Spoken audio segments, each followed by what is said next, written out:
Hi, my name is Bianca Noir, and I'm a queer female presenting as female, and I presented as female at birth.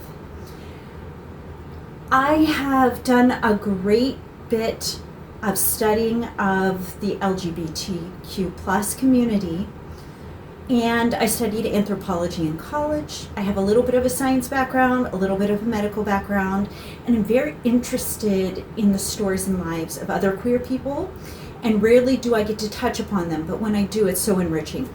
So today I came across a story, and I hear stories like this all the time, and I'm like, oh man, what is going on here? And then it hit me. Okay, so there in the story is a beautiful face, and I look at the face and I'm like, okay, what does this person have to say? And I open it up, and then they're talking about, hey, on the streets, we need to, I think as a culture, as a whole, as a planet, we need to be more respectful towards trans people, trans girls. Okay. And then I listened to the whole story, and I realize that it sounds an awful lot like my stories, and I present as female and they present as female, but they are considered to be trans. They consider themselves to be trans and are part of the trans community, and I'm more of a cisgendered type queer right now, because I presented as female at birth, and then I present as female now, but actually I'm a little bit androgynous, but I pass as female, and the expectation is that I am straight and female, straight and cisgender, and that I bow to men and the patriarchy, and that I follow all recommendations and needs and do anything that a man says. So that's what we have here in society as females. Okay, so I have, look at my figure, right? I growing up, I was the first to develop. I had breasts at young age before anyone else did. I had large breasts as a preteen. See, and then when my teenage years, they grew bigger, and then part of that was because I wasn't active enough, and I wasn't vegan at the time, and I was consuming dairy and a lot of carbohydrates, and it took me a really long time to figure out what was right for my body. But generally speaking, now I don't really fit in with my peers, because my peer group is now in our 40s. Okay, my peers are generally speaking sometimes quite a bit heavier than this and sedentary for the most part, and I've had several children at this point. They may have started when they were teenagers. Okay, I had no kids. I started dancing as a teenager pretty seriously and teaching. Okay, and I constantly work out, and I keep very mindful of my dietary intake and what my health needs are to keep my weight normal, because otherwise I'll really fill out. And a lot of my peers as females don't really pay attention to that, because the norm for my peer group for females is a heavier chest, heavier hips, and heavier behind, and thick thighs. Typically speaking, especially out in this part of the country. Now, if we go into a larger city, or we're in LA area, or maybe New York, the criticism, the perfectionism, the desire to be perfect is so high that women are sort of fit into a particular mold, and a lot of them look the same way. So what I find is the dolls, a lot of the trans girls, they are fulfilling with their privilege for being able to transition. They are actually fulfilling this stereotype of a female that isn't actually practical, and it actually isn't the norm anyway. I kind of fit this, what a lot of people tell me is just they can't live up to these expectations, and really I'm just being healthy.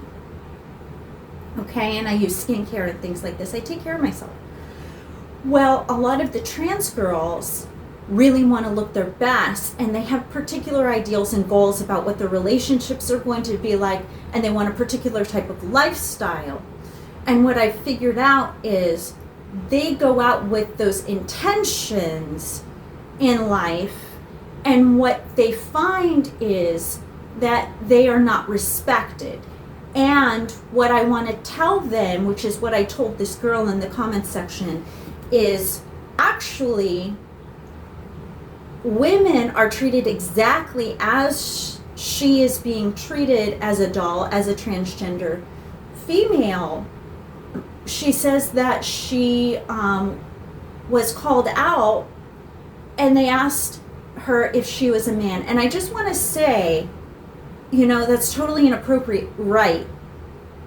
But I, as a female presenting female at birth, female presenting now, and sort of androgynous, right? And I am actually a very independent and nonconformist person in general.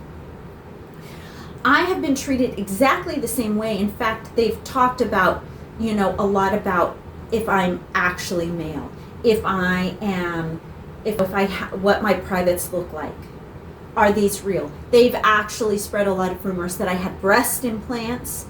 They've asked if I was intersex. They've asked all kinds of things. Okay, that's the norm for a female. That's gender-based harassment and violence. So here's some tips, okay?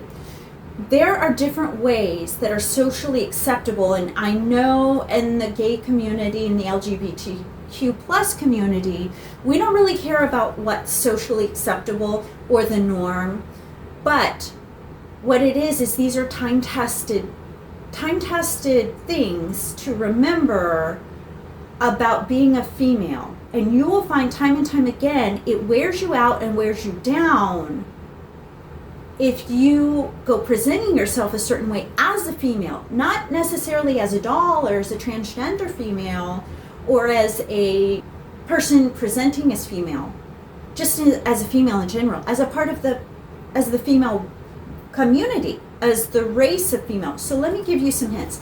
If I went out wearing this right here, okay, and I wore these shoes, and maybe I wouldn't wear white, but they kind of stand out, right?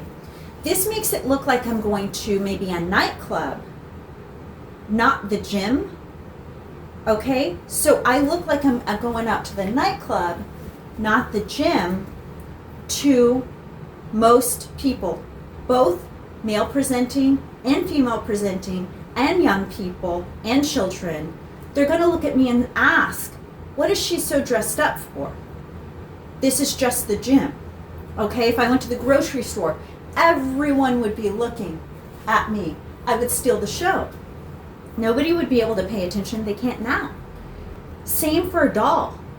If you go out wearing heels to run errands, everyone is looking at you. Everyone's looking at your legs, how tall you are, how you fill out your outfit, your frame. Do they have a chest? Do they have a flat chest? Do they have a large chest? How are they carrying their weight? How do they walk?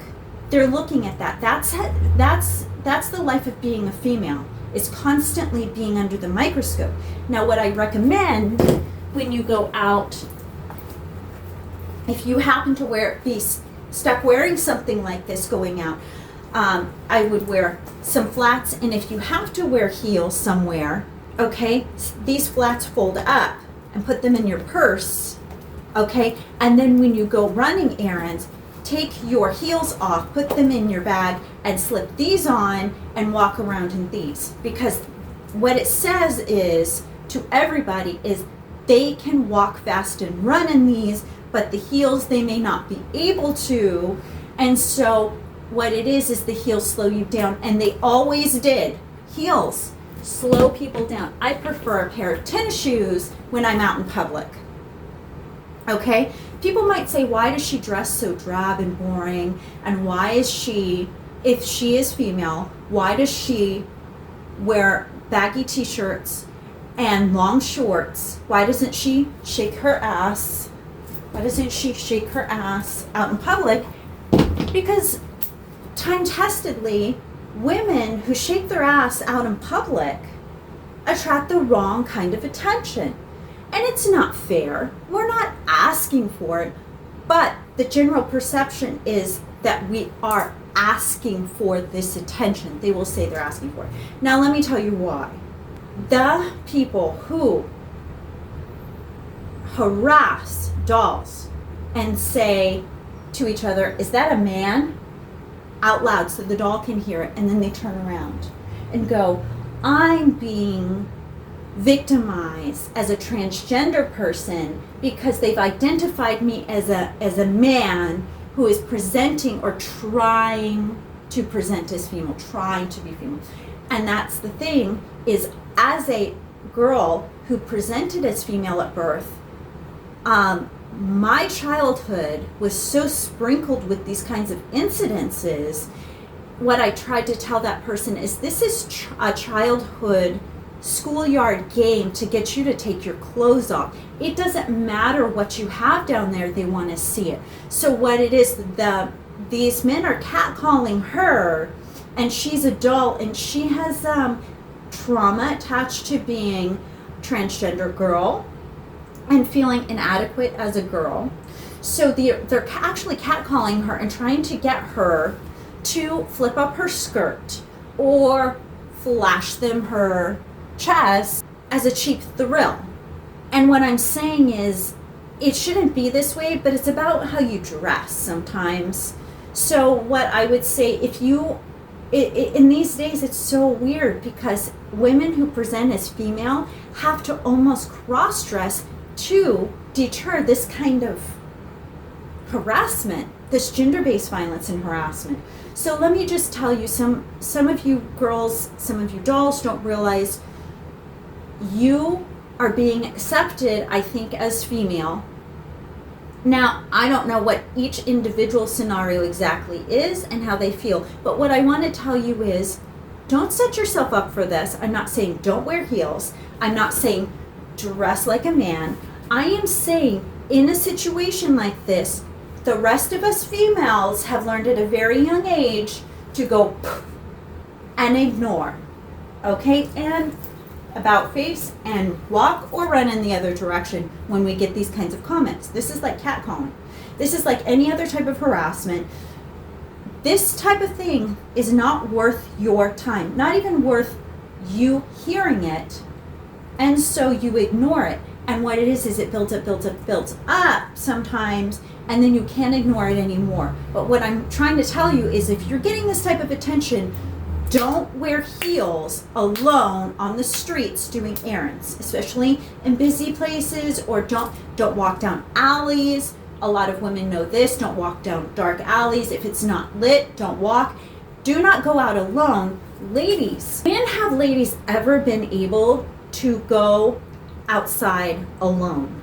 I mean, given this is not Iraq, this is not necessarily the Middle East, where women have literally no rights and pretty much cannot leave without being fully covered from head to toe. I do realize this. You should realize this too. However, women stay in the home traditionally, and what it is women are breaking free from this more and more every era. But for some reason, I feel like the dolls have it in their head that this is maybe like the 1940s or something, and all this, that all this emphasis placed on appearance is what makes them female, and that's not what makes them female. It's the female experience, and you are experiencing what it is to be female. Most men, what I found, would rather be with a girl who is dressed comfortably. They'd rather be seen with a girl who's dressed comfortably than a girl who is in heels. Straight up, a girl who wears heels out in public and skirts, it doesn't matter what their body type is, if it's stick straight, if they have some curves, if they have thick thighs, if they have thin thighs, if they have a feminine face.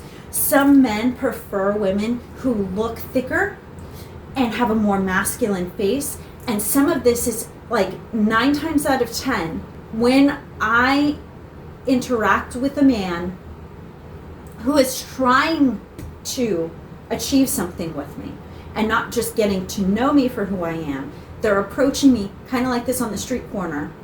They actually have no intentions of elevating this woman, so they don't want her necessarily in heels.